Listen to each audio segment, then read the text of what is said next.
excessive. And so fatigued, the appetite may sicken. So die. The reality is cinema is about working with other people. It's about working with other professionals, and that's the beauty of it. But we don't always have that at our availability or at our disposal. And in this case, if you have a gimbal operator that's solo, you can do a lot of stuff. But if you have a second operator as well, you can do even fancier takes like this, where you're just running through a variety of scenes and pulling off stuff that generally would take quite experienced levels of Steadicam operators or gear like jibs and sliders or even cable cams. Running downstairs like this and getting this kind of result is just not something you can generally do very easily. Yeah, I think that's an important thing that I really grew to love about the system is you separate the jobs of moving the camera and pointing the camera, and what that does is allows the person who's moving the camera, I can just focus on running and not tripping and falling. And Hugh's operating on the remote here, and he's focused completely on framing. So we divide the labor up, and I think the result is better for it. And what I wanted to do as well is I wanted to shoot the entire short with just this one device. So every shot you've seen in the resulting short was shot with the Movi. And that was a key point. Here you see it on roller skates. And we're running after a cab, and when people see this shot, they're like, okay, I guess it's a Steadicam guy running really quick.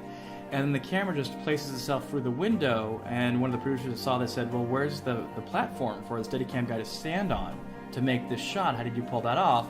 And then here, John pulls away from the cab and keeps writing, and then people go, well, how did you do that? And the reality is, in the cinema world, we have lots of limitations, and this tends to really eliminate them. That's why I find that at the start, this is an incredibly exciting piece of future technology that will really be applicable to high-end filmmakers in Hollywood, all the way down to indie filmmakers all over the world, pretty much. Yeah.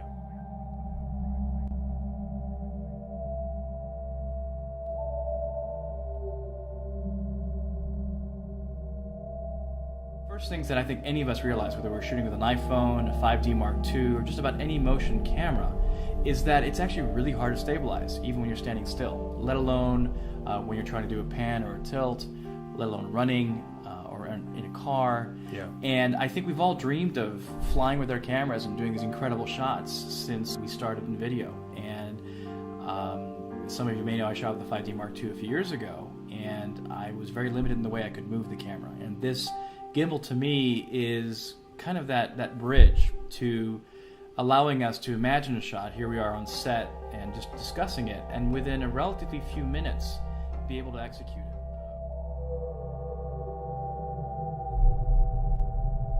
If music were the food of love,